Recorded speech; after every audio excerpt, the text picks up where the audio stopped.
I'm gonna help. Oh my goodness. Oh goodness. Just, I know you don't like this at all. It's okay. Hello everybody, my name is Joshua and I'd like to welcome you back to another episode of Coffee, Cats, and King, where we will discuss books, both new and old. I'll share with you pictures of my cats, will make you wish they were your cats. Such as this guy here.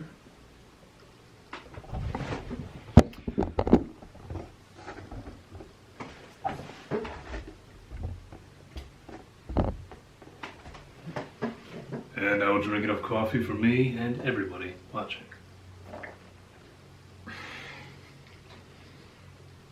All this is going swimmingly. My mug today, so it's from our Bahamas trip, from our honeymoon. My shirt is another Twilight Zone shirt. This, of course, from Nightmare at 20,000 Feet. If we have any disturbances, it is because Havoc has decided to sit on the box that is currently holding the camera. Oh my goodness. So, we are here today to finally do a tag that Juan over at Plagued by Visions created. This is the Faces of Horror tag. And we're going to go on and get into it before I ramble on anymore. So number one is a horror story that scared or disturbed you. Now, it says horror story, and actually just story for all of the prompts, but I'm going to take it to mean books in this case. I guess it could go either way. I'm going to do it with books. So, a horror book that scared or disturbed you. And I'm actually taking even more liberty with this one because this one is not in book form. So I guess it is more of a story than a book. This is something called the Interface series or Mother Horse-Eyes saga.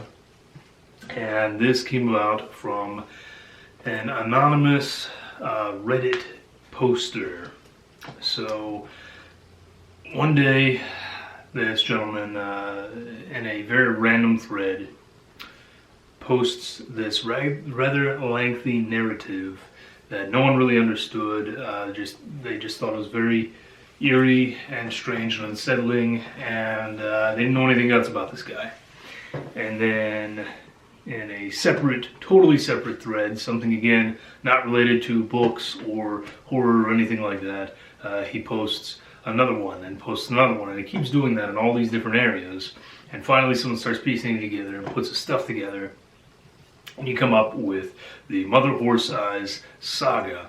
And just the name Mother Horse-Eyes is a little bit unsettling if you take time to think about it, especially in this case because that particular part of the story is about a boy who is abducted from his home by a creature made up of a bunch of different animal parts, who has horse eyes and calls itself Mother. So that's the kind of story you're getting here. You are getting this interdimensional, metaphysical, historical, futuristic, body horror 100%. It's just, the whole thing is, it's astoundingly disturbing. It is not a light read whatsoever. This is more akin to getting into House of Leaves, where it is very detailed and you're going to need to take your time to piece together what's going on.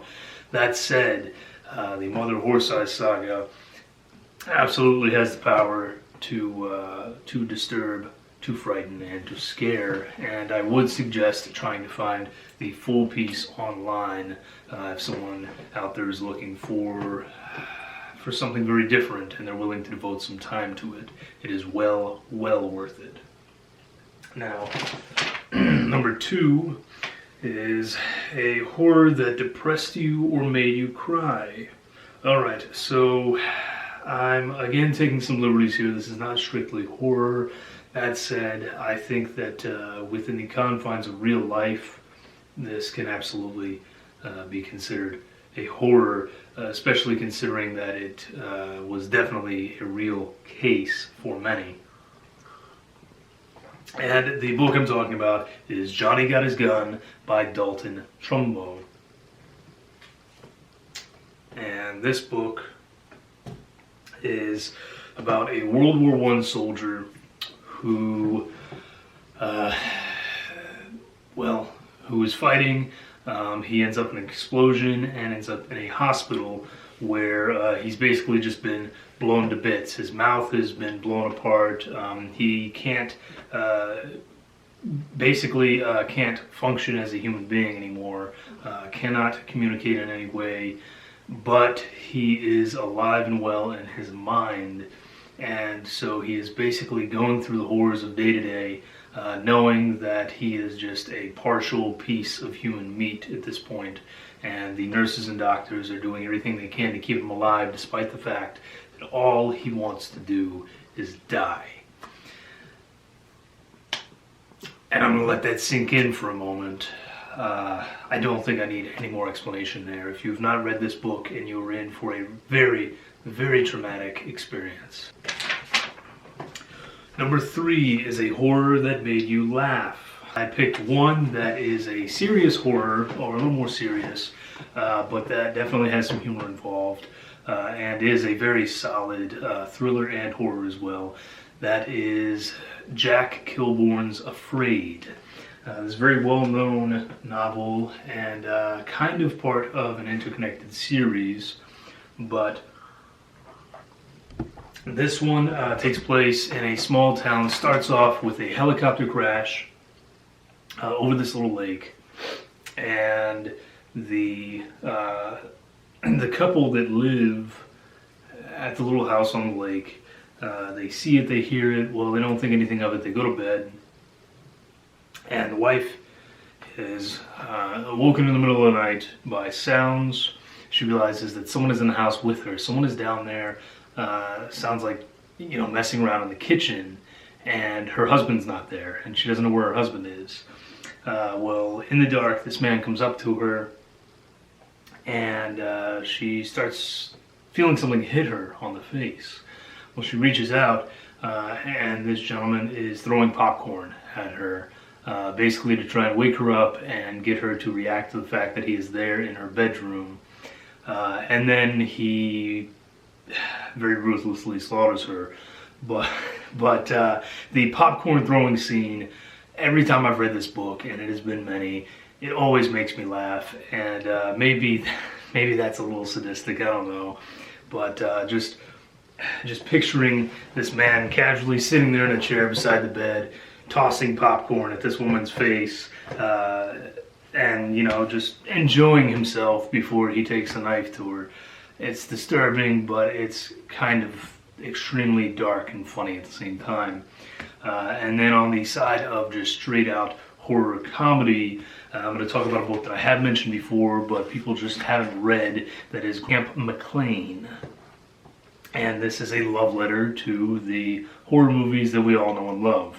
So this is about a man who, a loser, if you will, who dies and is resurrected as a massively muscled, impossible to kill monster of a man that is sent on an errand to kill a bunch of people at a camp. It is very tongue-in-cheek all the way throughout, but it's just a very enjoyable experience. We all grew up with these movies, with Friday the 13th, with Sleepaway Camp, and this book is just a very tongue-in-cheek love letter to those movies. It gets silly at some points, but at the same time, it's a lot of fun to read. And not a lot of people have experienced it. So do yourself a favor and check out Camp McClane by Grant Fieldgrove. Now, number 4 is a horror that made you angry. This was a very easy one. It's one that's going to need no explanation for those of you who are familiar with this book. This is Girl Next Door by Jack Ketchum. It is extremely dark, extremely disturbing, and very unfortunately based on a real-life story, and very closely follows that real-life story. So if you can read this book and it does not make your blood boil, then I don't know what's wrong with you, but I don't want to talk to you anymore, honestly, because the things that happened to this poor girl are just unspeakable, and the people that did it to her, they did not get the kind of punishment that they should have. So that is a book that is just so difficult to get through, so hard to read at times, but yeah, that's all I'll say. Number 5 is a horror that is important to you. And this is the only book that I actually have a physical copy of right now. But this is Goosebumps number 1 of the original series, Welcome to Dead House. This book is so important to me because it is the very first horror that I ever actually experienced. This was my first foray into horror ever, that I can remember. And it changed me from there. I mean, how can I not get hooked? Goosebumps was great. This was at the very beginning when Stein was really on his game. The main character's name is Josh, so of course I was invested as a young kid. And aside from all the books that have come out in the Goosebumps series, Welcome to the Dead House, in my opinion, is still one of the absolute best. So this book means a lot to me. I've gone through many copies over the years. The one I have currently is in pretty crummy shape, but I always keep a copy on my bookshelves. And then the final book is a non-horror, and the final prompt is a non-horror that you consider horror. And this one for me is another book that I have talked about, although it's been a long time since I've talked about it. This is actually more of a fantasy. This is Tom McNeil's Far, Far Away. And I did have a copy. I ended up giving it to someone that is no longer on BookTube, and well, we're not going to talk about all that. But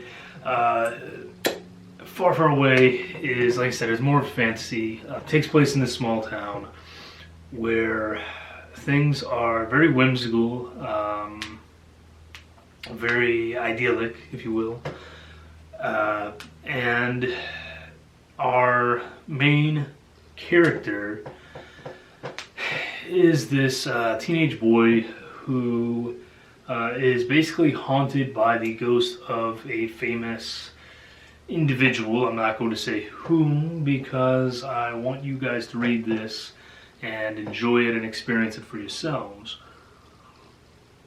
That said, the narrator of the story is in fact the ghost haunting this teen, but he is haunting him for very good reason.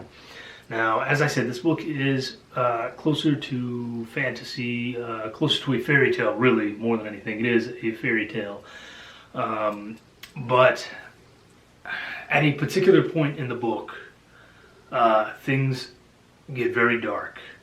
And there is one scene in particular that has stuck with me that I think really pushes this into the realm of horror for the remainder of the book. And it's excellent. It is a beautiful book. If you enjoy fairy tales, you will very much enjoy Far, Far Away. Yes, it is technically young adult, and there is a bit of a teen romance in there. But guys, get over yourselves. The rest of the story is worth it. Okay, it's a great book. That particular scene is just so awesome, and again, it's one that people just don't talk about. So do yourself a favor, pick it up, enjoy it, tell me what you think of it. If you didn't enjoy it, tell me why. But that's it. It's 6 prompts. I still managed to go on for like 20 minutes. But and Juan tagged me in this thing a month ago, and it's taken me this long to get to it. But buddy, I appreciate it. This was a good one. I really had to think about these questions and about how I was going to answer them. So kudos to you on that one. I guess I'm supposed to tag people. I'll be honest, I don't know everyone that has done this.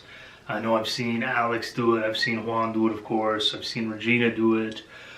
So I'm going to tag Anna, A Blurb from the Serb. I don't know if you'll get to it, but if you do, I'm very interested in your answers. I'm also going to tag... I'm going to tag House of Hannah because I'm curious, Hannah, how you would answer these if you see this one. So, yeah, there you go. Anyone else who wants to do it, let me know down below that you did it because I'm very curious about everyone's answers on these. But that's going to do it for today, guys. I was trying to keep it slightly shorter. You did technically get a little havoc in there. I'll throw a picture of chaos in here just to round it out for you. And that'll be all for today. Stay safe, drink lots of great coffee, and make the most of the rest of your week, guys. Cheers.